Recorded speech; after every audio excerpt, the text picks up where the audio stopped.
ஓம் சாந்தி. 15/3/2025 காலை முரளி. ஓம் சாந்தி. பாப்தாதா. இனிமையான குழந்தைகளே, இப்போது வீட்டுக்கு திரும்பச் செல்ல வேண்டும். அதனால் தேகத்துடன் கூடவே தேகத்தின் அனைத்து சம்பந்தங்களையும் மறந்து ஒரு தந்தையை நினைவு செய்யுங்கள். இதுதான் உண்மையான கீதையின் சாரம். கேள்வி: குழந்தைகளாகிய உங்களுடைய சகஜ புருஷார்த்தம் எது? பதில்: பாபா சொல்கிறார், நீங்கள் முற்றிலும் அமைதியாக இருங்கள். அமைதியாக இருப்பதன் மூலம்தான் பாபாவின் ஆஸ்தி பெறுவீர்கள். பாபாவை நினைவு செய்ய வேண்டும். சிருஷ்டி சக்கரத்தை சுற்ற வேண்டும். பாபாவை நினைவினால் உங்கள் விக்கர்மங்கள் விநாசமாகும், ஆயுள் அதிகரிக்கும். மேலும் சக்கரத்தை அறிந்து கொள்வதன் மூலம் சக்கரவர்த்தி ராஜா ஆகிவிடுவீர்கள். இதுதான் சகஜ புருஷார்த்தம். ஓம் சாந்தி. இனிமையிலும் இனிமையான ஆன்மீக குழந்தைகளுக்கு ஆன்மீக தந்தை மீண்டும் புரிய வைத்து கொண்டிருக்கிறார். தினந்தோறும் புரிய வைக்கிறார். குழந்தைகளோ, கல்பத்திற்கு முன் போலவே நாம் நிச்சயமாக கீதா ஞானத்தை படித்து கொண்டிருக்கிறோம் என புரிந்து கொள்கின்றனர். ஆனால் கிருஷ்ணர் கற்றுத்தருவதில்லை. பரமபிதா பரமாத்மா நமக்கு கற்றுத்தருகிறார். அவர்தான் நமக்கு மீண்டும் ராஜயோகம் கற்றுத்தந்து கொண்டிருக்கிறார். நீங்கள் இப்போது நேரடியாக பகவானிடமிருந்து கேட்டுக்கொண்டிருக்கிறீர்கள். பாரதவாசிகளின் ஆதாரம் முழுவதும் கீதையில்தான் உள்ளது. அந்த கீதையிலும் எழுதப்பட்டுள்ளது, ருத்ர ஞான யஜ்ஞத்தை படைத்தார் என்று. இது யஜ்ஞமாக உள்ளது என்றால் பாடசாலையாகவும் உள்ளது. பாபா எப்போது வந்து உண்மையான கீதை சொல்கிறாரோ அப்போது நாம் சத்கதி அடைகிறோம். மனிதர்கள் இதை புரிந்து கொள்ளவில்லை. அனைவருக்கும் சத்கதி அளிப்பவராகிய தந்தையை மட்டுமே நினைவு செய்ய வேண்டும்.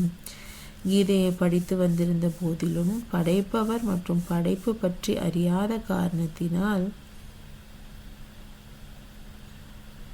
நேத்தி தெரியாது என்றே சொல்லி வந்துள்ளனர். உண்மையான கீதையையோ உண்மையான தந்தை தான் வந்து சொல்கிறார். இவை விசார் சாகர் மந்தன் செய்வதற்கான விஷயங்களாகும்.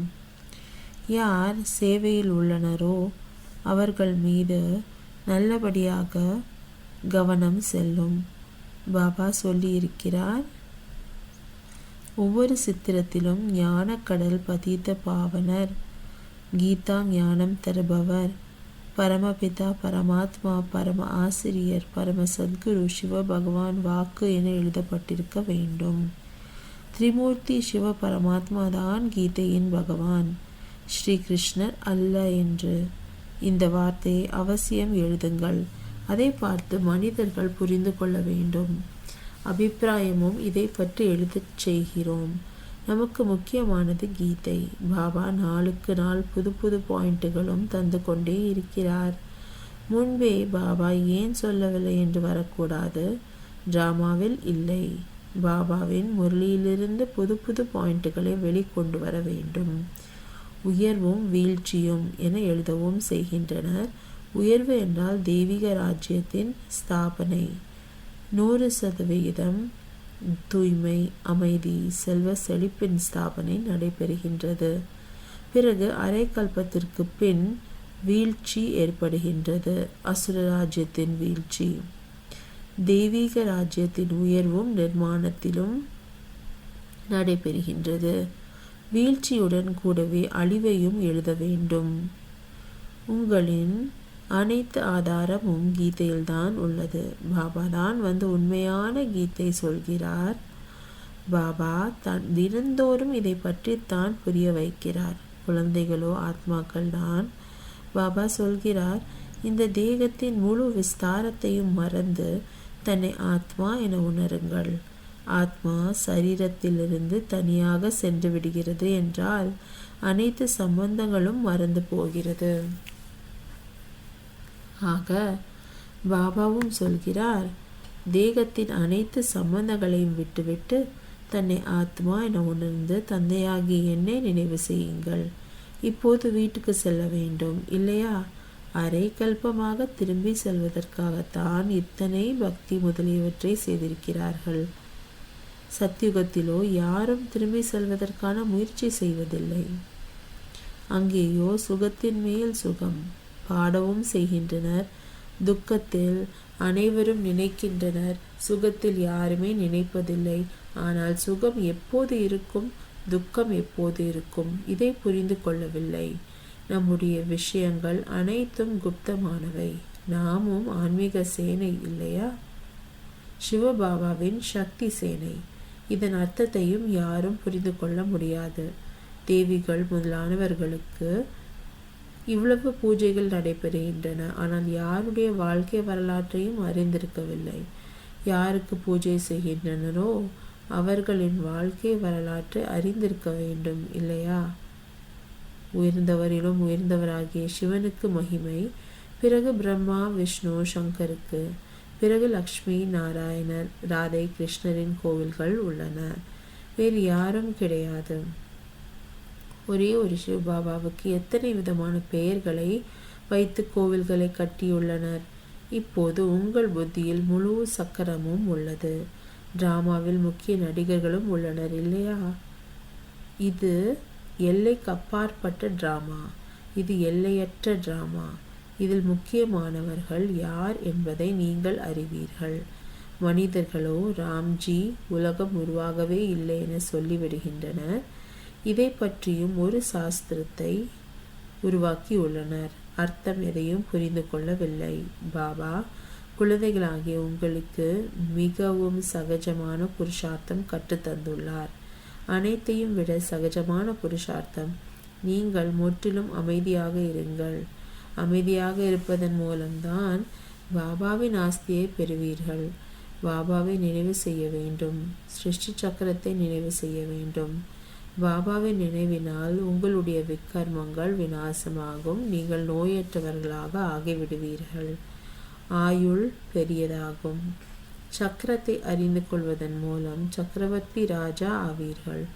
இப்போது நரகத்தின் மாலிக்காக இருக்கிறீர்கள். பிறகு சொர்க்கத்தின் மாலிக் ஆவீர்கள். சொர்க்கத்தின் மாலிக்காகவோ அனைவருமே ஆகின்றனர். பிறகு அதில் உள்ளது பதவியின் வேறுபாடு. எவ்வளவு உங்களைப் போல் மற்றவர்களை ஆக்குவீர்களோ அவ்வளவு உயர்ந்த பதவி கிடைக்கும். அவிநாசி ஞான ரத்தினங்களின் தானமே செய்யவில்லை என்றால் பிரதிபலனாக என்ன கிடைக்கும்? யாராவது பணக்காரர் ஆகிறார் என்றால் இவர் முன் ஜென்மத்தில் தான புண்ணியம் நன்கு செய்திருக்கிறார் என சொல்லப்படுகின்றது. இப்போது குழந்தைகள் அறிவார்கள், ராவண ராஜ்யத்திலோ அனைவரும் பாவங்களையே செய்கின்றனர். அனைவரிலும் புண்ணிய ஆத்மாக்கள் லக்ஷ்மி நாராயணர். ஆம், அனைவரையும் உயர்த்துகின்றனரே. இன்றவரே பிராமணர்களை உயர்வானவர்களாக உருவாக்குகிறார். அதுவோ பிராலப்தம், பலன். இந்த பிரம்மா முகவம்சாவளி பிராமண குலபூஷணர்கள் ஸ்ரீமத் படி இந்த சிரேஷ்ட காரியத்தை செய்கின்றனர். பிரம்மாவின் பெயர் முக்கியமாகும். திரிமூர்த்தி பிரம்மா என சொல்கின்றனர் இல்லையா? இப்போதோ நீங்கள் ஒவ்வொரு விஷயத்திலும் திரிமூர்த்தி சிவன் என சொல்ல வேண்டும். பிரம்மா மூலம் ஸ்தாபனை, சங்கர் மூலம் விநாசம். இதுதான் பாடல் இல்லையா? விராட ரூபத்தையும் உருவாக்குகின்றனர். ஆனால் அதில் சிவனையும் காட்டவில்லை, பிராமணர்களையும் காட்டவில்லை. இதையும் குழந்தைகள் நீங்கள் புரிய வைக்க வேண்டும். உங்களிலும் கூட யதார்த்த ரீதியில் அபூர்வமாக யாரோ சிலரது புத்தியில்தான் பதிகிறது. நிறைய பாயிண்ட்டுகள் உள்ளன இல்லையா? அதை தலைப்புகள் என்று சொல்கின்றனர். எத்தனை தலைப்புகள் கிடைக்கின்றன! உண்மையான கீதை பகவானிடமிருந்து கேட்பதால் மனிதரில் இருந்து தேவதையாக உலகத்தின் மாலிக்காக விடுகிறார்கள். தலைப்பு எவ்வளவு நன்றாக உள்ளது. ஆனால் புரிய வைப்பதற்கும் புத்தி வேண்டும். இவ்விஷயத்தை தெளிவாக எழுதி வைக்க வேண்டும்.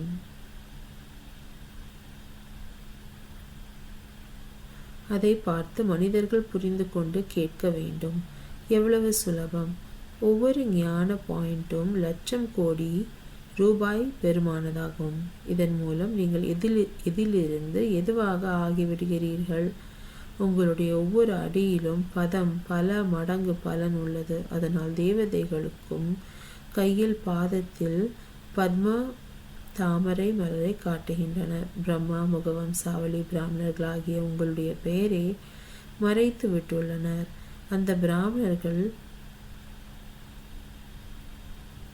கக்கத்தில் அல்லது மடியில் புத்தகம் கீதையை வைத்து கொள்கின்றனர். இப்போது நீங்கள் உண்மையான பிராமணர்கள். உங்கள் கக்கத்தில் புத்தியில் உள்ளது சத்தியம். அவர்களின் கச்சத்தில் உள்ளது புத்தகம். ஆக உங்களுக்கோ நஷா அதிகரிக்க வேண்டும். நாமோ ஸ்ரீமத் படி சொர்க்கத்தை உருவாக்கி கொண்டிருக்கின்றோம். பாபா ராஜயோகம் கற்றுத்தந்து கொண்டிருக்கின்றார். உங்களிடம் எந்த ஒரு புத்தகமும் இல்லை. ஆனால் இந்த எளிய பேட்ஜ் தான் உங்களுடைய உண்மையான கீதையாகும்.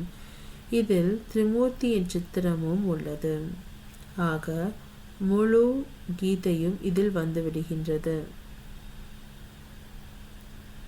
ஒரு வினாடியில் கீதை முழுவதும் புரிய வைக்கப்படுகின்றது. இந்த பேட்ஜ் மூலம் நீங்கள் ஒரு வினாடியில் யாருக்கு வேண்டுமானாலும் புரிய வைக்க முடியும். இவர் உங்களுடைய தந்தை. இவரை நினைவு செய்தால் உங்களுடைய பாவங்கள் விநாசமாகும். ரயிலில் சென்றால் போகும்போதும் வரும்போதும் யாரையாவது சந்தித்தால் நீங்கள் அவர்களுக்கு நல்லபடியாக புரிய வையுங்கள். கிருஷ்ணபுரிக்கோ அனைவரும் செல்ல விரும்புகின்றனர் இல்லையா? இந்த படிப்பினால் இதுபோல் ஆக முடியும். படிப்பின் மூலம் ராஜ்யம் ஸ்தாபனை ஆகின்றது. மற்ற தர்ம ஸ்தாபகர்கள் யாரும் தர்மத்தை ஸ்தாபனை செய்வதில்லை. நீங்கள் அறிவீர்கள். நாம் வருகின்ற 21 பிறவிகளுக்காக ராஜயோகம் கற்றுக்கொள்கிறோம். எவ்வளவு நல்ல படிப்பு! தினந்தோறும் 1 மணி நேரம் மட்டும் படியுங்கள் போதும். அந்த படிப்போ 4-5 மணி நேரம் நடைபெறுகின்றது. இந்த 1 மணி நேரமே போதும். அதுவும் காலை நேரம் அப்படிப்பட்டது. அனைவருமே ஓய்வாக இருக்கும் நேரம். மற்றபடி யாராவது பந்தனத்தில் உள்ளவர் முதலானவர்கள் என்றால் காலையில் வர முடியாது. ஆகவே வேறு சமயம் அவர்களுக்காக வைக்கப்படுகின்றது. பேட்ஜ் அணிந்திருக்க வேண்டும். எங்கே வேண்டுமானாலும் செல்லுங்கள். இந்த செய்தியை கொடுத்து கொண்டே செல்லுங்கள். செய்தித்தாள்களிலோ பேட்ஜ் போட முடியாது. ஒரு பக்கமாக போட முடியும் என்றாலும் மனிதர்களுக்கு புரிய வைத்தாலன்றி அப்படியே புரிந்து கொள்ளவும் முடியாது. ஆனால் மிகவும் சுலபம். இந்த தொழிலையோ யார் வேண்டுமானாலும் செய்ய முடியும். நல்லது. தானே நினைவு செய்யாவிட்டாலும் சரி, மற்றவர்களுக்கு நினைவுபடுத்தலாம். அதுவும் நல்லதுதான். ஆத்ம அபிமானி ஆகுங்கள் என மற்றவர்களுக்கு சொல்லிவிட்டு தான் தேக அபிமானியாக இருப்பார்களானால் ஏதேனும் விகர்மங்கள் நடைபெற்று கொண்டே இருக்கும். முதலில் புயல் மனதில் வருகின்றது. பிறகு செயலில் வருகின்றது. மனதில் அதிகம் வரும். அதை பற்றி பிறகு புத்தி மூலம் முடிவு செய்ய வேண்டும். தீய காரியத்தை ஒருபோதும் செய்யக்கூடாது. நல்ல கர்மம் செய்ய வேண்டும். சங்கல்பங்கள் நல்லவையாகவும் உள்ளன. தீயவை கூட வருகின்றன. தீயவற்றை நிறுத்திவிட வேண்டும். இதற்கான புத்தி பாபா தந்துள்ளார். வேறு யாரும் புரிந்து கொள்ள முடியாது. அவர்களோ தவறான காரியங்களையே செய்து கொண்டுள்ளனர். நீங்கள் இப்போது சரியான காரியங்களையே செய்ய வேண்டும். நல்ல புருஷார்த்தத்தினால் சரியான காரியங்கள் நடைபெறுகின்றன. பாபாவோ ஒவ்வொரு விஷயத்தையும் மிக நன்றாக புரிய வைத்து கொண்டே இருக்கின்றார். நல்லது. இனிமையிலும் இனிமையான தேடி கண்டெடுக்கப்பட்ட செல்ல குழந்தைகளுக்கு தாயும் தந்தையும் ஆகிய பாப்தாதாவின் அன்பு நினைவு மற்றும் காலை வணக்கம். ஆன்மீக குழந்தைகளுக்கு ஆன்மீக தந்தையின் நமஸ்தே. தாரணைக்கான முக்கிய சாரம். 1. இந்த ஒவ்வொரு அவிநாசி ஞான ரத்தினமும் லட்சம் கோடி ரூபாய் பெருமானதாகும். இவற்றை தானம் செய்து ஒவ்வொரு அடியிலும் பல மடங்கு வருமானத்தை சேமிக்க வேண்டும். தன்னை போல் மற்றவர்களை ஆக்கி உயர்ந்த பதவி பெற வேண்டும். 2. விகர்மங்களில் இருந்து தன்னை பாதுகாத்து கொள்வதற்காக ஆத்ம அபிமானியாக இருப்பதற்கான முயற்சி செய்ய வேண்டும். மனதில் எப்போதாவது தீய சங்கல்பங்கள் வந்தால் அவற்றை நிறுத்திவிட வேண்டும். நல்ல விதமான சங்கல்பங்களை மனதில் ஓட்ட வேண்டும். கர்மேந்திரியங்களினால் யாதொரு தவறான காரியத்தையும் செய்யக்கூடாது. வரதானம். ஆன்மீகத்தன்மையின் பிரபாவத்தின் மூலம் ஃபரிஷ்தா நிலையின் மேக்கப் செய்யக்கூடிய அனைவருடைய ஸ்நேகி ஆகுக. எந்த குழந்தைகள் சதா தாதாவின் தொடர்பில் இருக்கின்றார்களோ அவர்கள் ஒவ்வொருவருடைய முகத்தில் ஆன்மீக தன்மையின் பிரபாவம் தென்படும் அளவிற்கு தொடர்பின் நிறமானது ஒட்டிக்கொள்கிறது. இந்த ஆன்மீக தன்மையில் இருப்பதனால் ஃபரிஷ்தா நிலையின் மேக்கப் தானாகவே வந்துவிடுகிறது. எவ்வாறு மேக்கப் போட்டுக்கொண்ட பிறகு ஒருவர் எந்த மாதிரி இருந்தாலும் மாறிவிடுகின்றார்களோ, மேக்கப் செய்வதனால் அழகாக ஆகிவிடுகின்றார்கள். இங்கே கூட ஃபரிஷ்தா நிலையின் மேக்கப் மூலம் ஜொலிக்க ஆரம்பித்து விடுவார்கள் மற்றும் இந்த ஆன்மீக மேக்கப் அனைவருடைய ஸ்நேகியாக ஆக்கிவிடும். ஸ்லோகன். பிரம்மச்சரியம், யோகா மற்றும் தெய்வீக குணங்களின் தாரணையே உண்மையான முயற்சி ஆகும். மாதேஸ்வரி அவர்களின் விலை மதிக்க முடியாத மகா வாக்கியம் கர்ம பந்தனத்திலிருந்து விடுபடுவதற்கான முயற்சி. நாம் என்ன செய்ய வேண்டும், எப்படி கர்ம பந்தனத்திலிருந்து விடுபட வேண்டும் என்று பல மனிதர்கள் கேள்விகள் கேட்கிறார்கள். இப்பொழுது ஒவ்வொருவரின் ஜாதகமும் பாபாவிற்கு தெரியும். ஒரு முறையாவது மனதார தன்னுடைய அனைத்தையும் பாபாவிடம் அர்ப்பணம் செய்துவிட வேண்டும். தன்னை பாபாவிடம் ஒப்படைத்து விட வேண்டும். இது குழந்தைகளின் கடமையாகும். பிறகு அவர் ஒவ்வொருவரையும் பார்த்து நீங்கள் என்ன செய்ய வேண்டும் என்று ஆலோசனை கொடுக்கிறார். ஆதரவை கூட நடைமுறையில் எடுக்க வேண்டும். மற்றபடி சொல்லிவிட்டால் போதும், நாம் செய்வதை செய்து கொண்டே இருப்போம் என்று கிடையாது. தந்தை சாக்காரத்தில் இருக்கிறார் என்றால் குழந்தைகளும் கூட ஸ்தூலத்தில் தந்தை, குரு, ஆசிரியரின் உதவியை பெற வேண்டும். கட்டளை கிடைத்து விட்டது, ஆனால் கடைபிடிக்க முடியவில்லை என்றாலும் மேலும் கூட நன்மை ஏற்படாது என்பதும் அல்ல. ஆகையால் கட்டளை கடைபிடிக்க வேண்டுமென்றால் கூட தைரியம் வேண்டும். நடத்தக்கூடியவர் தந்தையாக இருக்கிறார். இவர்களுக்கு எதில் நன்மை இருக்கிறது என்று அவருக்கு தெரியும். ஆகையால் கர்ம பந்தனத்திலிருந்து எவ்வாறு விடுபடுவது என்று அவர் டைரக்ஷன் கொடுப்பார். பிறகு குழந்தைகளின் நிலைமை என்னவாகும் என்று கவலை யாருக்கும் இருக்கக்கூடாது. இதில் யாரும் வீடு வாசலை துறப்பதற்கான விஷயமில்லை. இந்த நாடகத்தில் சில குழந்தைகள் வீடு வாசலை துறப்பதற்கான நடிப்பு இருக்கிறது, அவ்வளவுதான். ஒருவேளை இந்த நடிப்பு இல்லை என்றால் உங்களுக்காக என்ன சேவை இப்பொழுது உள்ளதோ அதை யார் செய்வார்கள்? இப்பொழுது விட்டு விடுவதற்கான விஷயமில்லை. ஒருவேளை பரமாத்மாவினுடையவர் ஆகிவிடுங்கள், பயப்படாதீர்கள், தைரியம் வையுங்கள். மற்றபடி யார் பயப்படுகிறார்களோ அவர்கள் தானும் குஷியாக இருக்க மாட்டார்கள், மேலும் பாபாவின் உதவியாளர்களாக கூட இருக்க மாட்டார்கள். இங்கோ யார் பாபாவின் முழுமையான உதவியாளர்களாக ஆக வேண்டும். எப்பொழுது வாழ்ந்து கொண்டே இறந்து விடுகிறார்களோ அப்பொழுதுதான் உதவியாளர் ஆக முடியும். எங்காவது சிக்கிக்கொண்டால் பிறகு உதவி அளித்துவிட்டு சென்று விடுவார். ஆகையால் பாபாவுடன் மனம், சொல், செயலில் உதவியாளர் ஆக வேண்டும். இதில் சிறிதளவு கூட பற்றுதலின் நிறம் இருந்தால் கூட கீழே விழ வைத்து விடும். ஆகையால் தைரியம் வையுங்கள், முன்னேறி செல்லுங்கள். தைரியம் குறையும் பொழுது குழப்பம் ஏற்படுகிறது. ஆகையால் தனது புத்தியை முழுவதுமாக தூய்மையானதாக ஆக்க வேண்டும்.